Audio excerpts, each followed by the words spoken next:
Hello बच्चों, पीके chemistry classes में आपका स्वागत है। बच्चों आज हम पढ़ेंगे निराकरण अभिक्रियाएं पढ़ेंगे, इलिमिनेशन रिएक्शंस आज हम पढ़ेंगे।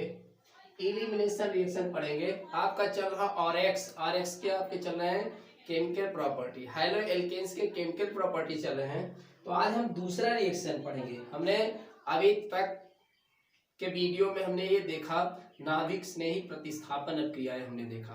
तो नाभिक स्नेही प्रतिस्थापन अभिक्रियाएं काफी लंबी थी, उसमें बहुत ढेर सारे आपको रिएक्शन बताए गए हैं। अब हम दूसरा देखते हैं। क्या दूसरा रिएक्शन आपका है निराकरण अभिक्रियाएं, इलिमिनेशन रिएक्शन है।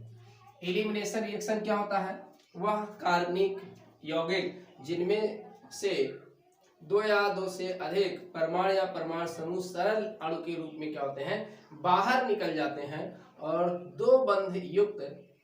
द्विबंध युक्त कार्बनिक यौगिक का क्या करते हैं, निर्माण करते हैं, यानी कि एल्कीन का निर्माण करते हैं। उन्हीं को हम कहते हैं निराकरण अभिक्रियाएं। फिर से परिभाषा सुने और इसको आप कॉपी पेन लेकर बैठे। हम बार बार बताते हैं, आप कॉपी और पेन साथ में लेकर बैठे और जो परिभाषाएं आपको बताई जाती हैं उसको नोट करें और जितने एग्जाम्पल यहाँ बताए जाएंगे उसको भी आप नोट करते रहिए। तो हमने बताया परिभाषा क्या निराकरण अभिक्रिया की, वे कार्बनिक अभिक्रियाएं जिनमें से दो या दो से अधिक परमाणु या परमाणु समूह एक सरल अणु के रूप में क्या होते हैं, बाहर निकल जाते हैं और द्विबंध युक्त क्या बनाते हैं, उत्पाद बनाते हैं। उसी को हम कहते हैं निराकरण अभिक्रियाएं कहते हैं। ठीक है, तो निराकरण अभिक्रियाएं आपकी कई टाइप की होती हैं।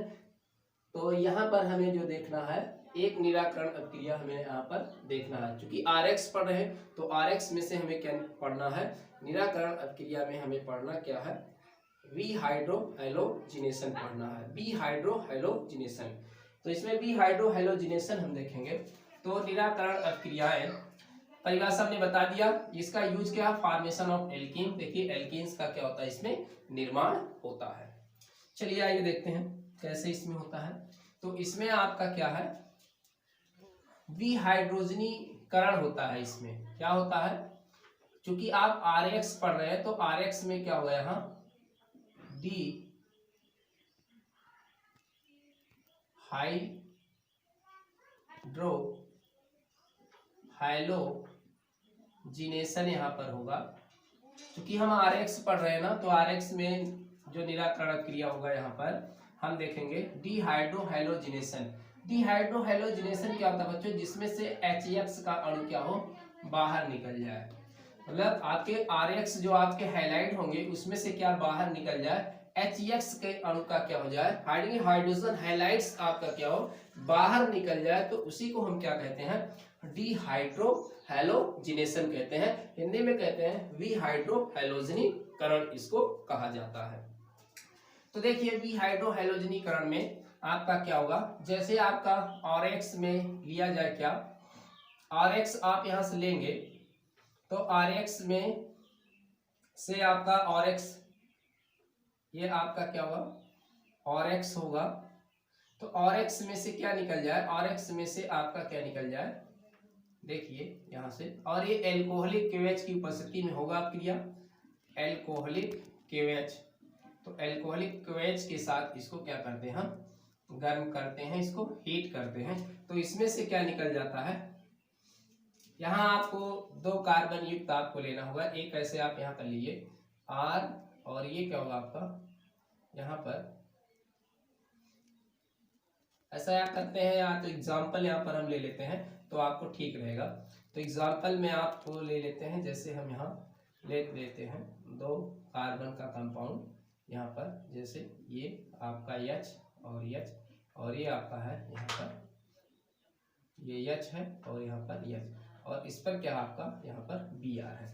तो ये क्या आपका ब्रोमो इथेन है। क्या है, ब्रोमो इथेन है। क्या है, ब्रोमो इथेन है। तो ये RX ही आपको हुआ, ये क्या है आपका RX ही हुआ। तो ब्रोमो इथेन है, यानी कि एथिल ब्रोमाइड है। ये क्या है बच्चों, एथिल ब्रोमाइड है ये। तो जैसे ही आप एल्कोहलिक KOH के साथ हाथ गर्म करेंगे तो इसका निराकरण हो जाएगा और क्या बनेगा, एल्कीन का निर्माण होगा। तो इसमें से देखिए बच्चों, यहाँ से क्या होगा, ये HBr क्या होगा, यहाँ से निकल जाएगा। जब ये HBr निकल जाएगा तो यहाँ वैलेंसी को पूरा करने के लिए डबल बॉन्ड का फॉर्मेशन हो जाएगा। तो यहाँ क्या बन जाएगा आपका, देखिए क्या बन गया, यहाँ पर H, ये आपका यहाँ पर CH और यहाँ पर H है, और यहाँ पर डबल बॉन्ड का क्या हो जाएगा, ये फॉर्मेशन हो जाएगा। और इसी को आप क्या लिख सकते हैं, जैसे ही HBr यहाँ से निकलेगा बच्चों, क्या निकलेगा यहाँ से HBr, जैसे ही यहाँ HBr निकलेगा उससे KOH से रिएक्शन कर देगा। हम यहाँ नीचे रिएक्शन आपको दिखा रहे हैं, जैसे KOH से रिएक्शन कर, जैसे HBr निकलेगा KOH से रिएक्शन कर लेगा तो क्या बन जाएगा, ये देखिए बहुत सरल इजी वे में आपका रिएक्शन है। तो ये बन जाएगा, अल्कोहलिक KOH से रिएक्शन करेगा तो ये बन जाएगा KBr और प्लस क्या बन जाएगा आपका H2O बन जाएगा। तो ये आपको मतलब अलग से हमने यहाँ पर बता दिया, लेकिन आप यहाँ अगर डायरेक्ट देखिए जैसे HBr रिएक्शन करेगा तो ये चीज बनाएगा, तो आपका एल्कीन बन गया और क्या बन जाएगा यहाँ पर KBr प्लस क्या बन जाएगा H2O बन जाएगा। ये हो गया। तो यहाँ पर क्या आपका प्रोडक्ट बना हुआ है, ये आपका एथीन बना हुआ है, एथिलीन यानी कि तो यहाँ पर एथीन बना हुआ है, जिसको आप कहते हैं एथिलीन कहते हैं। ठीक है, इसी को आप कैसे लिख सकते हैं, CH2 डबल बॉन्ड CH2 भी इसको लिखा जाता है।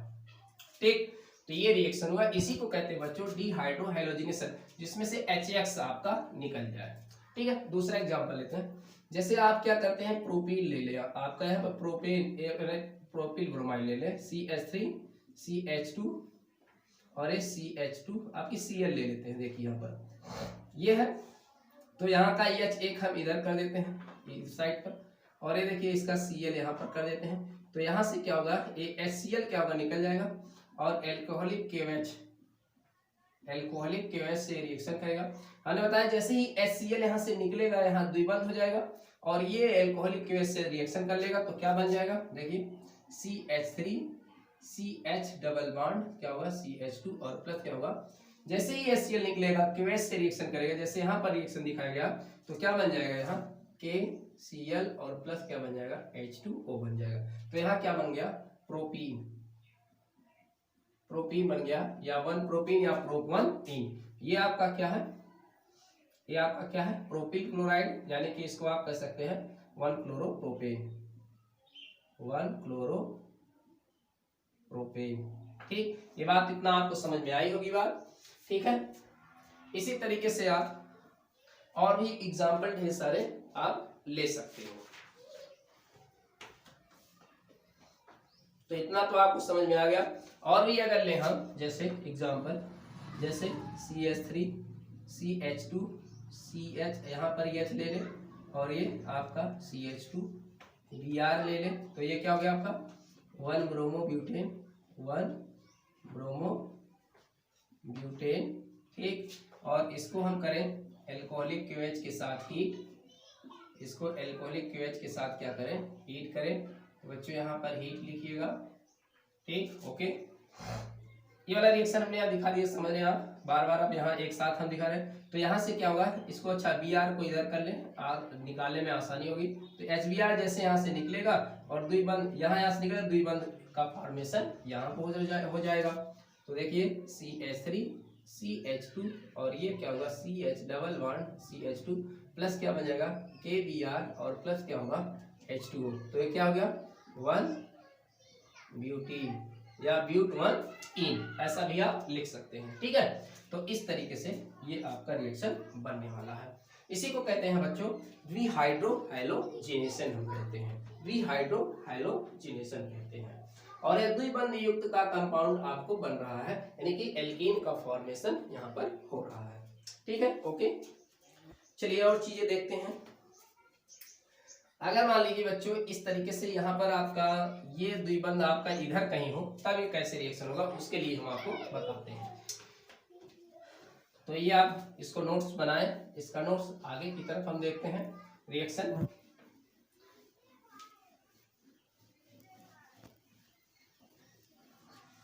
अब ऐसा बच्चों हम कंपाउंड ले लेते हैं, जैसे मान लिया कि हमने लिया कंपाउंड CH3 CH2 और यहाँ पर लिया ये Cl हमने यहाँ पर ले लिया, और ये आपका हुआ यहाँ पर CH3, यानी कि हमने ले लिया क्या अब की बार 2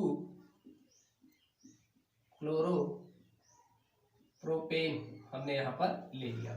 2 क्लोरोप्रोपेन ले लिया। अब बच्चों यहाँ पर क्या होगा, यहाँ पर दो तरीके के कंपाउंड्स बन सकते हैं। एक तो यहाँ से आपका H निकल सकता है, H यहाँ से निकल सकता है। ये H इसको हम यहाँ कर सकते हैं, इस H को अब की बार हम यहाँ कर देते हैं, एक H हटा, इसका एक H यहाँ से टू कर दे, एक H यहाँ पर हम हटा दे। देखो अब दो ऑप्शन आपके पास बच्चों है, यहाँ से भी आपका HCl निकल सकता है और यहाँ से भी आपका HCl निकल सकता है। अगर बच्चों यहाँ से HCl आपका निकला तो द्विबंध यहाँ होगा, यहाँ से अगर HCl निकला तो दो बंध यहाँ होगा। इस तरीके से आपके क्या मिल रहे हैं, दो तरीके के एल्कीन यहाँ पर बन रहे हैं। तो सैटजेफ ने बताया, किसने बताया, सैटजेफ,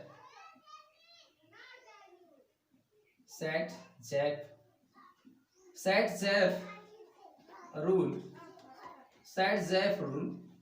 तो सैटजेफ रूल के अनुसार हम दो प्रकार के एल्कीन प्राप्त कर सकते हैं। दो प्रकार के एल्कीन इन्होंने बताया, दो प्रकार के एल्कीन प्राप्त कर सकते हैं, लेकिन मुख्य उत्पाद वही होगा, मुख्य उत्पाद वही होगा जिधर मतलब आपका द्विबंध के जिस साइड पर एल्किल क्या होगा, एल्किल समूह मतलब द्विबंध के दोनों साइड पर एल्किल समूह अगर आपको ज्यादा मिल रहे हैं तो ये आपका क्या होगा, मुख्य उत्पाद होगा। अभी एग्जांपल से यहाँ पर समझिए। तो सैटजेफ नियम के अनुसार दो प्रकार के एल्कीन प्राप्त, तो एक तो यहाँ से निकल सकते हैं HCl, हमने बताया एक से इधर से निकल सकता है। तो आप देखिए इसको यहाँ पर दो तरीके के कंपाउंड आप यहाँ पर बनाएंगे, ठीक। तो देखिए पहला आपका जो मान लिया कि हमने इधर से निकल रहा है तो आपका बनेगा ये देखिए CH3 और एल्कोहलिक प्लस आपका एल्कोहलिक KOH होगा, ठीक है। इससे रिएक्शन कराना है, इसको आप हीट करेंगे, क्या करेंगे, हीट करेंगे, गर्म करेंगे, तो क्या बन जाएगा, HCl इधर से अगर आपका निकल रहा है तो क्या बनेगा, CH3 CH2 CH double bond CH2 यहाँ पर होगा, और ये आपका बन जाएगा यहाँ पर KCl और प्लस क्या होगा H2O बनेगा। दूसरा अगर इधर से हम इसको निकालें, यहाँ से निकालें तो क्या होगा, ये CH3 CH double bond CH और यहाँ पर क्या होगा CH3 प्लस आपका KCl और प्लस क्या होगा H2O।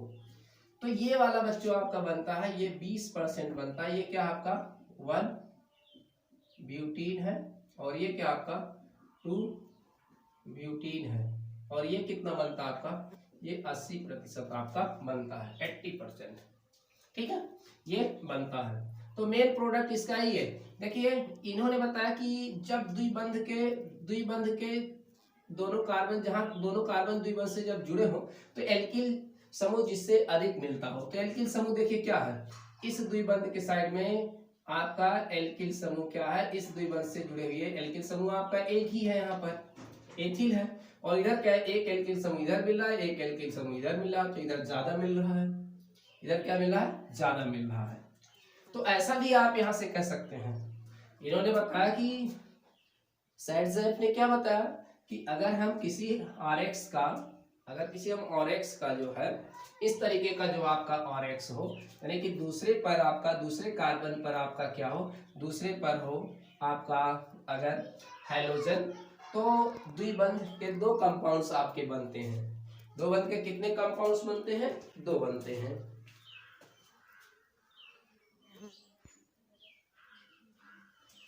तो दो बंध के दो कंपाउंड्स बनते हैं, लेकिन मेन प्रोडक्ट वही होगा जब द्विबंध से कार्बन दोनों जो जुड़े होते हैं, दो बंध से दो कार्बन दोनों जो जुड़े होते हैं, उधर उसके साइड में एल्किल मिले, इसके साइड में एल्किल मिले, तो यहाँ पर इधर एल्किल दोनों साइड पर मिला, लेकिन यहाँ क्या हो रहा है, एल्किल इस द्विबंध के दोनों कार्बन एल्किल एक ही केवल मिला, लेकिन यहाँ पर एल्किल क्या दो बन रहा। तो जिधर एल्किल ज्यादा आपको मिलेगा द्विबंध के कार्बन से, वही आपका क्या होगा, मेन प्रोडक्ट होगा। इन्हीं ने सैटजेफ ने ऐसा बताया यहाँ पर।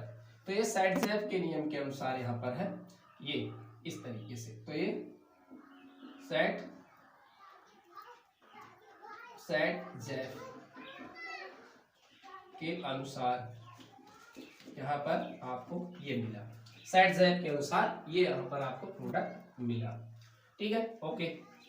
तो सैटजेफ का रूल क्या कहता है, एक बार फिर से देख लें। सैटजेफ का के नियम के अनुसार यदि हमें किसी RX से एक से अधिक प्रकार के एल्कीन के प्रोडक्ट प्राप्त हो रहे हों, तो उसका मेन प्रोडक्ट वो होगा जब द्विबंध के कार्बन परमाणु से जुड़े दोनों कार्बन से एल्किल समूह अधिक संख्या में प्राप्त हो, यानी कि एल्किल एक इधर है एक इधर है, इसमें अधिक है, जबकि इसमें क्या है एल्किल आपका केवल इसी साइड पर है, यहाँ पर एथिल है केवल एक, लेकिन यहाँ एल्किल आपके मेथिल इधर भी है, मेथिल इधर, एल्किल आपको ज्यादा मिल रहे हैं। ठीक है, एल्किल इधर आपको ज्यादा मिले। ठीक है, ओके, इस तरीके से हम कह सकते हैं यहाँ पर। या ऐसे भी यहाँ भी आप कहना चाहे कह सकते हैं, जिस साइड पर एल्किल समूह आपका लंबा हो उसी ओर से आपका H मतलब HX आपका निकलता है। तो इधर लंबा है और इधर क्या एल्किल इस साइड पर क्या छोटा है, मतलब जिधर जिस कार्बन से आपका हैलाइड जुड़ा हो, Cl जुड़ा है जिस कार्बन से, इस साइड पर आपका है एल्किल आपका छोटा है, इस साइड पर एल्किल आपका क्या है बड़ा है। तो जिस साइड पर एल्किल बड़ा होगा उधर से हाइड्रोजन निकलेगा और ये क्या होगा आपका एक क्या कहलाएगा आपका विहाइड्रो हैलोजिनेशन कहलाता है। ओके, समझ गए होंगे बात। और एक चीज ये है यहाँ पर देखिए, इसको बीटा निराकरण अपक्रिया भी कहते हैं, इसको बीटा निराकरण अपक्रिया भी इसको कहा जाता है। क्यों कहते हैं बीटा? क्योंकि जो आपका ये CH3 आपका है और जिससे आपका हैलाइड जुड़ा होता है, यहाँ पर जिससे हैलाइड जुड़ा होता है, अगर आप इसको एल्कोहलिक केवेस के साथ रिएक्शन कराते हैं तो ये जो आपका बनता है और इसको हीट आप यहाँ पर करेंगे तो देखिए यहाँ से जो हाइड्रोजन आपका निकलेगा, यहाँ हाइड्रोजन बाहर निकाल लेते हैं तो ये इसका क्या है अल्फा है कार्बन है और ये क्या है बीटा। तो बीटा से जिस कार्बन से हैलाइड जुड़ा हो उसको क्या कहते हैं, उसको अल्फा कार्बन, और इसको क्या कहते हैं बगल वाले को बीटा। तो बीटा से आपका हाइड्रोजन निकलता है, इसलिए इसको बीटा निराकरण अपक्रिया हम इसको कहते हैं। तो ये बीटा है, यहाँ से बीटा निकलता है। तो अगर यहाँ पर देखा जाए तो बीटा आपके क्या है दो है, एक यहाँ पर एक बीटा आपका ये है, अगर देखो जिससे हैलाइड जुड़ा होता है ये अल्फा कहलाता है, बाकी इसके बगल में बीटा है, इसके बगल में बीटा डैश है। ठीक है, तो इसका दोनों तरफ बीटा है, तो बीटा भाई दोनों तरफ है, दोनों से निकल सकता है, इसलिए दो एल्कीन यहाँ पर मिल सकता है यहाँ पर। तो ये आपका बीटा, तो यहाँ से आपका निकलेगा जब HXA आपका HBr, तब आपका क्या बनेगा CH2 डबल बॉन्ड CH2 और एक KBr और प्लस क्या होगा H2O। इसलिए इसको बीटा निराकरण अपक्रिया भी कहते हैं। तो जिस कार्बन से हाइड्रोजन जुड़ा हो उसके बगल वाले कार्बन का जो हाइड्रोजन होता है वो क्या कहलाता है बीटा कार्बन, और उस पर जो हाइड्रोजन होता है उसको कहते हैं बीटा हाइड्रोजन। तो बीटा हाइड्रोजन इससे क्या होता है आपका निकलता है यहाँ से। ठीक है, तो आप एक बढ़िया से इसको समझ गए होंगे। अब देखिए बच्चों यहाँ पर इसका रिएक्शन कैसे होता है।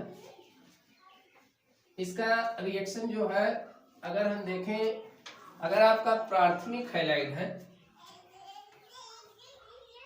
क्या, अगर आपका प्राथमिक एल्किल हैलाइड है, जैसे आपका CH3 भी बता दिया हमने और CH2 आपका Br है, ये प्राथमिक एल्किल हैलाइड है। 1 डिग्री का अगर आपका एल्किल हैलाइड है, 1 डिग्री का आपका RX है, 1 डिग्री का RX है, तो इसका अगर आप KOH के साथ एल्कोहलिक KOH के साथ आप करेंगे तो ये थोड़ा कठिनता से होगा, क्योंकि 1 डिग्री कम स्थायी होता है, कम स्थायी तो कठिनता से होगा, कम स्थायी तो ये कठिनता से होगा।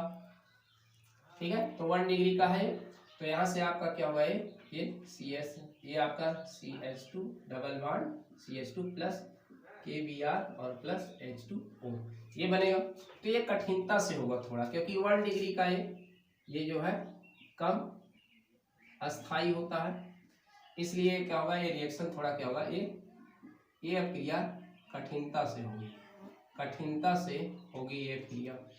अगर बच्चों 2 डिग्री का हैलाइड ले हम, 2 डिग्री का जैसे CH3 CH और Br आप इस पर ले और ये CH3, तो ये 2 डिग्री का आपका RX है। जब ये 2 डिग्री का आपका RX होगा तो आप एल्कोहलिक KOH से आप रिएक्शन कराएंगे तो थोड़ा ये आपका क्या होगा इजी होगा, ये क्या होगा थोड़ा इजी होगा ये। तो यहाँ से आपका जो बनेगा ये, अब इधर से भी निकल सकता है, इधर से 2 डिग्री का, तो ये आपका एक साइड से निकला CH3 CH double bond CH2, इधर से भी निकल सकता है, बात कंपाउंड ही बनेगा आपका KBr होगा और प्लस क्या होगा H2O होगा। ओके, तो ये और आसानी से होगी ये इस वाले रिएक्शन से। 1 डिग्री एल्किल हैलाइड से 2 डिग्री वाला एल्किल हैलाइड क्या होता है सरलता से होता है,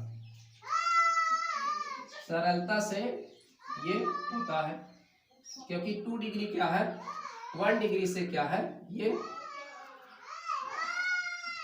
अधिक अस्थाई है, ये अधिक अस्थाई। अगर आपका 3rd डिग्री का हो, ये अगर आपका 3rd डिग्री का हो एल्किल हैलाइड, जैसे यहाँ पर Br हो, और फिर यहाँ से आप एल्कोहलिक के वजह से आप इसको क्या कराते हैं, रिएक्शन कराते हैं एल्कोहलिक वजह से, तो यहाँ से आपका क्या होगा, HBr निकलेगा आपका, यहाँ से प्रोटीन बनेगा HBr, तो ये क्या बन जाएगा आपका CH3। अच्छा, तीनों ये मेथिल मेथिल सेम है, तो कहीं से आप निकाल सकते हैं इसको, तो ये बन जाएगा आपका, इधर से निकाल लेते तो यहाँ CH2 हो जाएगा ये, और इधर क्या हो जाएगा आपका ये CH3, और यहाँ पर आपका मिल जाएगा KBr और प्लस क्या होगा H2। ये 3rd डिग्री का RX है, 3rd डिग्री का RX है। जो 3rd डिग्री का RX होगा ये सबसे अधिक अस्थाई है, सबसे अधिक अस्थाई है। जब ये सबसे अधिक अस्थाई है तो ये अधिक मतलब सबसे सरल तरीके से अभिक्रिया देगा, यानी कि सबसे सरलता से अभिक्रिया देगा, ये सबसे आसानी से अभिक्रिया देगा। तो 1 डिग्री का सबसे कठिनता से देगा, 2 डिग्री का उससे और आसानी से रिएक्शन देगा, 3rd डिग्री का बहुत ही वेरी वेरी इजी से आसानी से रिएक्शन ये देगा। तो ये रहे बच्चों आपके लिए, तो यानी कि अगर देखा जाए तो 1 डिग्री का और एक्स ये आपका इस तरीके से सरलता से अभिक्रिया होगी, 2 डिग्री का RX होगा इस तरीके से सरलता होगी, और इधर होगा 3rd डिग्री का अगर आपका RX है तो इसका क्रम होगा अभिक्रिया की सरलता का क्रम, ठीक है, मतलब अभिक्रिया का मतलब निराकरण का, जो आपका निराकरण अभिक्रिया होने का सरलता का क्रम इस तरीके से ये होगा, ठीक है। तो 3 डिग्री बहुत आसानी से ये देगा। तो इस तरीके से मैंने आज आपको बताया क्या, ये निराकरण अभिक्रियाएं बताया। तो निराकरण अभिक्रिया वेरी वेरी इंपॉर्टेंट रिएक्शन है, इसको बढ़िया से आप तैयार करें, इससे आपका क्या RX की अगली अभिक्रिया हम देखते हैं अपचयन अभिक्रिया है, रिडक्शन अभिक्रिया है। तो बच्चों हेलो एल्केन का अपचयन करने पर क्या बनता है, एल्केन बनता है। हेलो एल्केन का अपचयन करने पर क्या बनता है, एल्केन प्राप्त होता है। तो पहला हम देखते हैं किसके द्वारा अपचयन करते हैं हम। पहला अपचयन आपका है धातु उत्प्रेरक की उपस्थिति में H2 द्वारा अपचयन। जैसे आपने यहाँ पर लिया CH3 CH2Br, ठीक है, तो ये क्या लिया, एथिल ब्रोमाइड, क्या लिया आपने, एथिल ब्रोमाइड आपने लिया, और इसका अपचयन किया H2 के साथ, और यहाँ पर आपने उत्प्रेरक लिया क्या, निकिल, और ये 250 से 300 डिग्री सेल्सियस पर आपने इसका अपचयन किया। बच्चों क्या होगा, यहाँ एक हाइड्रोजन इसके स्थान पर जाएगा Br के स्थान पर, और Br क्या होगा, एक हाइड्रोजन के साथ यहाँ जाएगा, तो एक हाइड्रोजन यहाँ पर जाएगा, एक हाइड्रोजन यहाँ जाएगा, और ये Br क्या होगा, एक हाइड्रोजन इसके साथ जाएगा, तो क्या बन जाएगा यहाँ एल्केन CH3 प्लस क्या बन जाएगा HBr बन गया। तो बन गया क्या है, एथेन, ठीक है। ओके, देखो कितना अच्छा रिएक्शन है ये, ठीक है। इसी तरीके से आप अगर आप ये 1 ब्रोमो प्रोपेन लेते हैं, 1 ब्रोमो प्रोपेन लेते हैं, इसको 1 ब्रोमो एथेन भी कर सकते हैं। तो इसका अगर आप अपचयन कराते हैं H2 के साथ तो क्या बनेगा, वही निकिल उत्प्रेरक 250 से 300 डिग्री सेल्सियस पर, तो क्या होगा, एक हाइड्रोजन यहाँ पर जाएगा Br के स्थान पर, और Br एक हाइड्रोजन के साथ चला जाएगा, तो क्या हो जाएगा CH3 CH2, ये हो गया CH3, और प्लस क्या हो जाएगा यहाँ HBr, तो ये क्या बन गया आपका प्रोपेन बन गया। देखो कितना एक आसान रिएक्शन है ये, ठीक, ओके। तो इस तरीके से आपका हो गया ये। अगर आप करते हैं दूसरा अपचयन, आप दूसरा अपचयन यहाँ देखिए क्या पर लिखा गया है, जिंक कॉपर युग्म तथा एथिल एल्कोहल के साथ अपचयन, जिंक कॉपर युग्म तथा एथिल एल्कोहल के साथ अपचयन। तो पहले जिंक कॉपर युग्म जो आपका होता है, तो जिंक कॉपर युग्म में से, जिंक कॉपर युग्म है तो पहले क्या करता है, इसमें से जिंक आपका एथिल एल्कोहल के साथ रिएक्शन करता है। ये एथिल एल्कोहल का आप 2 लेंगे तो एथिल एल्कोहल के साथ रिएक्शन है तो ये नवजात हाइड्रोजन देगा। क्या देगा ये? नवजात हाइड्रोजन। तो ये इसके साथ इतना यहाँ पर चला जाएगा, देखिए इसके साथ हाइड्रोजन निकल जाएगा तो ये बन जाएगा 2H, नवजात हाइड्रोजन बन जाएगा और ये बन जाएगा आपका C2H5O का होल Zl। तो जिंक एथॉक्साइड, जिंक एथॉक्साइड बन जाएगा। अब क्या होगा, आप RX लेंगे, अब क्या लेंगे आप RX लेंगे, उसका नवजात हाइड्रोजन के साथ क्या करेंगे, अपचयन करेंगे। तो देखिए ये लिया गया आपका CH3 CH2 Br, फिर लिया गया 2H इसके साथ, इसको आप ऊपर भी यहाँ दिखा सकते हैं बच्चों, और नवजात हाइड्रोजन ये आप ले सकते हैं, ये कोई बहुत जरूरी नहीं है दिखाना यहाँ पर। तो ये आप इसको इतना आप ऊपर दिखा के हाइड्रोजन यहाँ लगा सकते हो, ठीक है, ये कोई जरूरी नहीं दिखाना, लेकिन ये हमने आपको बता दिया ऐसे रिएक्शन यहाँ पर होता है। तो ये बन गया आपका क्या, एक हाइड्रोजन यहाँ जाएगा, ये Br इसके साथ आएगा तो ये बन जाएगा CH3 CH3 हो जाएगा और यहाँ HBr इस तरीके से बनेगा। ऐसे आप और लेते हैं कंपाउंड CH3 CH2 CH2, अगर आप ये प्रोपिल ब्रोमाइड लेते हैं और ये हाइड्रोजन लेते हैं तो क्या बन जाएगा यहाँ पर CH3 CH2 CH, देखिए आपका बन जाएगा CH3 हो जाएगा और ये निकल जाएगा HBr। तो ये आपका है यहाँ पर रिएक्शन। तो बहुत ही इजी है, जिंक कॉपर युग्म और एथिल एल्कोहल के साथ अपचयन, ठीक है। तो क्या बनता है, एल्केन, देखिए एथेन बना और ये क्या बना, प्रोपेन बना यहाँ पर। अगला देखते हैं लाल फास्फोरस, देखिए अगला तीसरा लाल फास्फोरस की उपस्थिति में HI के साथ अपचयन। तो लाल फास्फोरस आपका यहाँ पर देखिए आप ले लीजिए एथिल मेथिल आयोडाइड, क्या ले लीजिए, मेथिल आयोडाइड या एथिल आयोडाइड कुछ भी ले लीजिए, एथिल आयोडाइड ले लीजिए, मान लीजिए एथिल आयोडाइड लिया, HI के साथ इसका क्या होगा, अपचयन होगा, वो भी क्या होगा, रेड फास्फोरस, रेड फास्फोरस, और ये क्या होगा 150 डिग्री सेल्सियस पर यह क्रिया होगी रेड फास्फोरस की। तो ये क्या होगा, देखो यहाँ से ये H इधर चला आएगा और ये I के साथ चला जाएगा तो ये बन जाएगा CH3 CH3 प्लस क्या होगा I2 बन जाएगा, ठीक है, आपको समझ में आ रहा होगा, दिख रहा है रिएक्शन, ठीक है, ओके, दिख रहा है रिएक्शन। चलिए और एक एग्जांपल यहाँ पर ले लेते हैं इसी तरीके से, जैसे आपने लिया CH3 CH2 CH2 I लिया और फिर HI आपने लिया यहाँ पर, और ये आपका हुआ यहाँ पर रेड फास्फोरस और 150 पर इसको आपने गर्म किया तो क्या बना, देखिए ये I के साथ चला जाएगा और ये H जो है यहाँ इससे जुड़ जाएगा तो बन जाएगा ये CH3 CH2 CH3 और प्लस यहाँ पर I2। तो ये क्या बना आपका एथेन इधर बना है और ये क्या बना आपका यहाँ प्रोपेन बना है। तो ये आपका क्या हुआ, ये आपको हमने बताया रिडक्शन अभिक्रिया है। तो रिडक्शन अभिक्रिया 3 प्रकार की, धातु उत्प्रेरक की उपस्थिति में H2 द्वारा अपचयन। तो एक यहाँ पर आप RX लेंगे, एक ये इधर जाएगा, एक Br उधर जाएगा तो ये आपका HBr बन जाएगा और ये एथेन बन जाएगा। इसके द्वारा एथेन निकेल उत्प्रेरक की उपस्थिति में 250 से 300 डिग्री सेल्सियस, और इसी तरीके से 1 ब्रोमो प्रोपेन लिया गया, इसका भी इसी तरीके से। फिर जिंक कॉपर युग्म के साथ अपचयन है तो ये जिंक कॉपर युग्म आप यहाँ पर लगा सकते हो इसके ऊपर, और एक आप यहाँ पर रिएक्शन दिखा सकते हो। तो ये ऐसे रिएक्शन इसका होता है, हमने आपको बता दिया है बस। तो ये देखिए आपका यहाँ भी आपका क्या, एक H इधर गया, ये HBr क्या होगा यहाँ, तो HBr आपका क्या होगा निकल गया।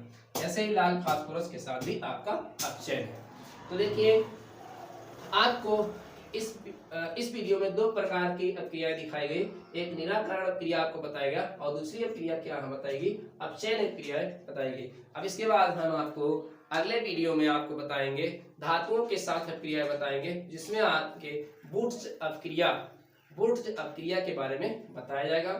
तो नेक्स्ट वीडियो हम आपके सामने फिर लेकर हाजिर होंगे। तब तक के लिए नमस्कार, धन्यवाद। कॉपी और पेन लेकर बैठें, इसका नोट्स बनाते रहिएगा और नोट्स जब आप बनाएंगे बढ़िया से तभी आपको ठीक से समझ में आएगा। और अपने मित्रों के साथ ये वीडियो जरूर शेयर करिएगा ताकि उनको भी इसका लाभ मिल सके। ठीक है, नेक्स्ट वीडियो हम आपके सामने फिर लेकर आएंगे। तब तक के लिए धन्यवाद।